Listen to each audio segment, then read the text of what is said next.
Hi everyone, I'm Adam Zorn, Program Manager here at the Huston-Brumbaugh Nature Center.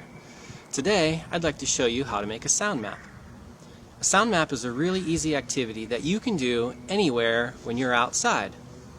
Using our sense of hearing is one of the best tools to explore what's going on around us in the natural world. We oftentimes see what's going on around us, but using our ears helps us tune into the other things that are happening that we may not see right away. Making a sound map is really easy. You only need two things. You need a pencil and you're going to need a piece of paper. So, steps to making a sound map. The first step is to find a place that you want to sit or pause. It could be for 1 minute, it could be for 5 minutes, it could be for 10 minutes. Think about where you're going to do this activity.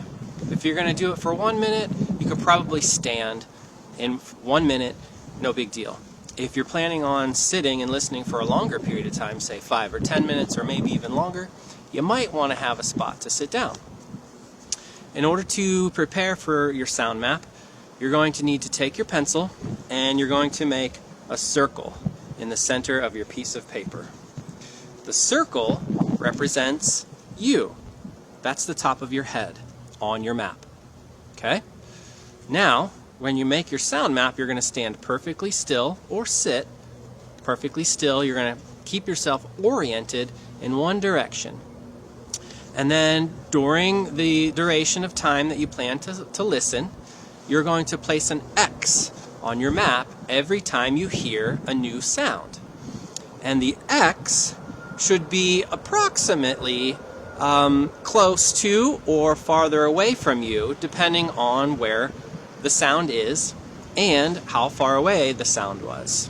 So for instance, you might hear a bird right above your head. In that case, you can use your pencil and draw an X really close to the circle that you put. Remember, the circle is you. If you hear something like a dog barking way out in the distance, then you could take your pencil and mark an X way far away, maybe to the edge of your paper, away from you. And it should also be in the direction that you heard it from. Okay? So if you heard the dog barking way out in the distance in front of you, as you're holding your map, you want to make sure that the X goes out and represents out in front of you. If it was to your right, you would put the X on this side of your paper. If it was to your left, you would put the X on this side of the paper. And even sounds that maybe you detect somewhere from behind you. Okay? So after your designated time period, whether it's 1, 5, 10 minutes or longer, you will have a map of all of the different sounds that you could hear around you. And it can be any sound at all. So it could be a sound from nature like a bird singing or the wind moving through the tree branches or dry leaves rustling on the ground. Or it could be a human induced sound, something like a car on the road or someone in your neighborhood mowing their lawn or someone's dog barking. Okay? And if you want to, you can actually keep track of the different sounds over time. You could use different symbols, maybe one symbol, maybe an X for sounds that you hear in nature, and maybe a star for other sounds that came from our human world. All right? So I'm going to show you how this works.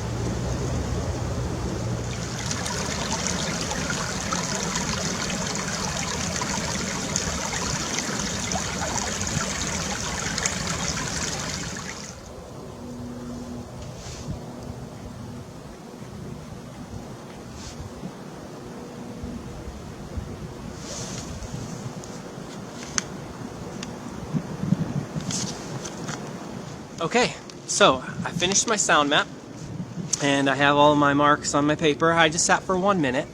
And I use little stars to mark all the natural sounds, and I use X's to mark all of the other sounds that were generated by either the lawnmower that I heard, the car I heard, the dog barking that I heard.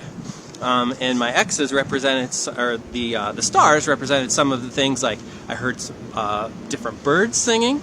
I heard an insect fly right past me and land on the log next to me. I heard the wind blowing. I heard leaves rustling around me on the forest floor when the wind picked up. So those are some of the things that I heard and I put on my sound map. So there are some other things you can do with your sound map. You can do it once and that can be it. Or you can repeat it, maybe do it once a day. Or you could try in the same day and do it at different times of the day to see if any of the sounds that you hear might be different. You can also try different habitats.